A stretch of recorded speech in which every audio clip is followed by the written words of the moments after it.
Hey Critical Analysis, this is going to be your video for Chapter 4, Week 6 of the semester. So hopefully this has been working out. I've been doing this the last couple weeks where, like for instance, I'll go into Chapter 3 and show you real quick, where I'll have a main video that you'll see like right before the week. So like again right here, for instance, Chapter 3. And these ones are usually a little bit longer. That would be like my lecture in class, and so that's why they range anywhere from 20 to 40 minutes. And I apologize for the length, but I'm trying to replicate as much as I can what I would do with you in the classroom. And then when you go into your assignment folder, I usually have I've been doing like the vocabulary video in particular, so it walks you through the vocabulary specifically. So those videos are a little shorter. They usually range anywhere from like 8 to 13 minutes, and it just goes over vocabulary found in the text. So I'm hoping that's helping, not so overwhelming with one like hour-long lecture, rather break it apart like that. So I'm going to continue doing it that way unless, a good deal of you say that you don't like it or you prefer it a different way. So this is going to be your week 6 video. This is chapter 4, and we're specifically going to be talking about the vocabulary. So in the materials folder, there is your study guide if you want to have that up and ready. I have that right here. I also wanted to, let me close out and let me show you. I'm going to click on here. I had a couple emails, and it spanned this class and my other class of students saying they could not type in the documents. So if this happens to you, more often than not, it'll pop up and you'll be able to click on Enable Editing, which is going to then allow you to type. So if you're having that issue, that's usually a quick, easy fix. Now, if something else is going on, I'm not sure, but that's the first thing I have students check, is because sometimes students aren't aware of that. And so I just like to say, hey, just real quickly, check to make sure that little button up there is clicked so that you can have access to your typing. All right, so there is the vocabulary study guide. I am going to kind of, again, toggle back and forth between the readings and my guide that's already filled out so that we can talk about it and make sure that you're comfortable with these words. All right, so here is my guide, and like usual, every kind of set of words comes from a particular reading from inside the chapter that I always recommend you listening to the lecture video first, because the lecture video talks about the readings. It talks about your text and skill practice sheet. So that way you already have some familiarity with the readings. All right, so your very first set of words here, from greenhouse gases down to climate, right here, is going to come from the Hang a Clothesline article that we already talked about in your text and skill practice sheet. It's one of the readings that you do answer questions on. So if you click into your chapter 4, you'll go in and you'll see reading number 2, To Fight Global Warming. So we'll click there, and that'll take you to the particular reading where this first set of vocabulary are coming from, the Hang a Clothesline. So hopefully you've already read this because you watched the previous video and you have filled out the text and skill practice sheet, especially in regard to this reading. So now I'm going to go ahead and go over the words. So in that selection, we see the phrase greenhouse gases, which that's just carbon, dioxide and methane. What they do is they trap heat above the earth and cause the greenhouse effect. So carbon, and it's just a bunch of different kinds of gases. And they're trapping heat above the earth, and that's what causes the greenhouse effect. And those are called greenhouse gases, those things that cause that greenhouse effect, the warming effect. So also we have the word activist, which is someone who's a promoter of something, who is going to like advocate in some capacity. Maybe they are really upset about it, so they're going to go out and they're going to demonstrate, they're going to raise money, they're going to just raise awareness, so they're promoting something. Inconceivable is not able to be believed. You cannot believe that. It is maybe far-fetched, or it's just almost impossible to try to think of something that could be that way. I think a year ago right now, we would say it's inconceivable that for 1 year people have been, wearing masks or have been safe at home, stuck at home, whatever, for this long. It probably was an inconceivable thought a year ago around this time. Carbon footprint, and I think as I'm looking at this should probably be like the little 2 and it got erased.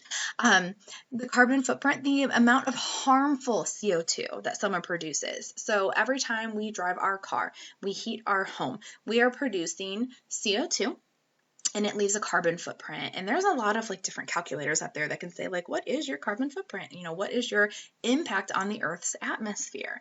So the amount of harmful CO2 that we, as an individual, as maybe an industry or a business of some sort, produces that harms the environment. Again, I apologize, that should be CO2 up there, and methane that cause the greenhouse effect. I realized that after the little 2 was missing, so the carbon dioxide. All right, and then climate down here, weather patterns. So right now, you know, we live in a very, you know, 4-season type climate, but we have certain weather patterns every part of our season. So it's not just weather. It's not just like a day or 2 at a time. It's the weather patterns over a prolonged period of time. Like we know the climate in Ohio during certain seasons because it's been a pattern, it's been established. So the climate is the weather pattern in a certain part of the world. So those are what you will find in the To Fight Global Warming, the Hang a Clothesline selection.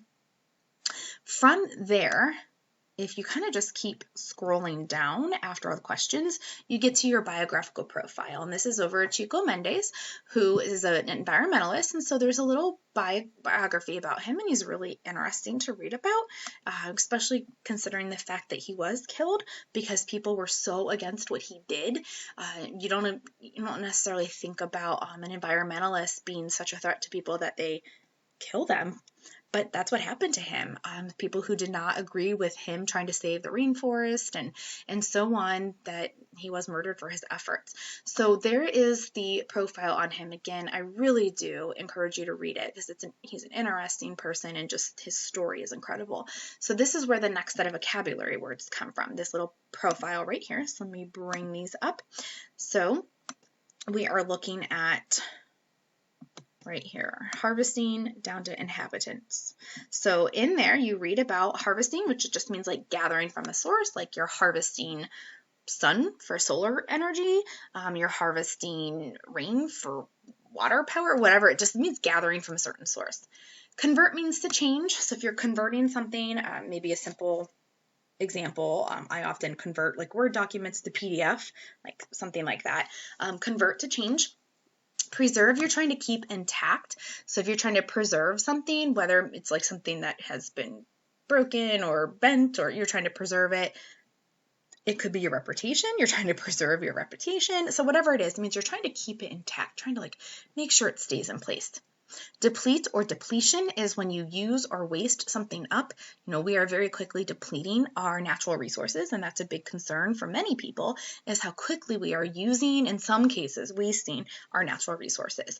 And then inhabitants are just someone who lives somewhere. You know, who lives here?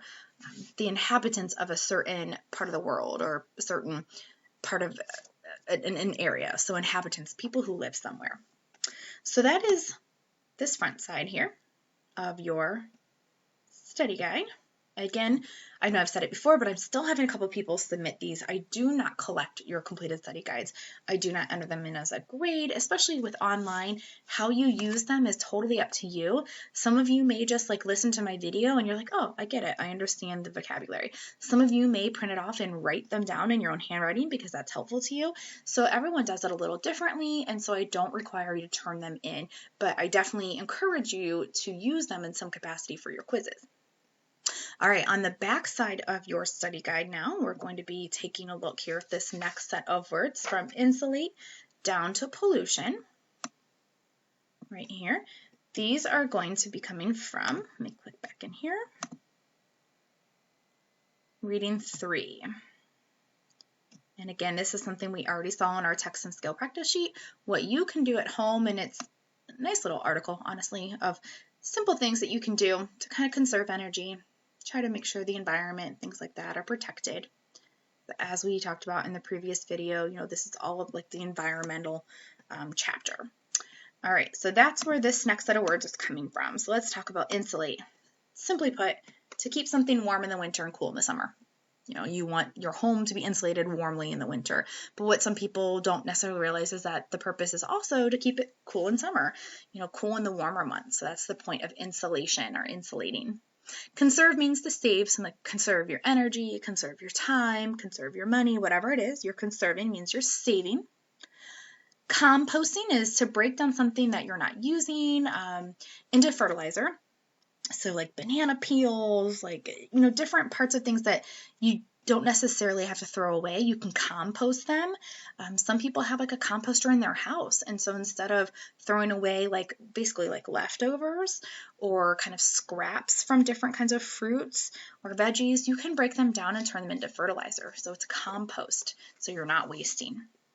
Incentives are just benefits. So an incentive could be something intrinsic, like you are incentivized by just wanting to do a good job, or you have extrinsic incentives, meaning, money or grades, whatever it might be. Incentives are the benefits, the things you get from completing or achieving a goal.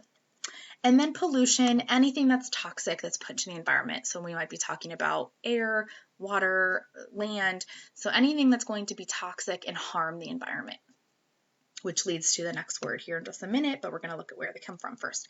So those are the words from your selection on the things you can do at home, right here, climate change article. The last set of words are going to come from your TED Talk. So as I mentioned in your text and skill practice, whether you listen to your TED Talk, you read it, it's going to be from the Greening the Ghetto. There we go. Took a minute. So again, whether you read these or you listen to them or do a little bit of both, here's your TED Talk. And the last set of vocabulary words comes from that TED Talk. So let's go ahead and look down.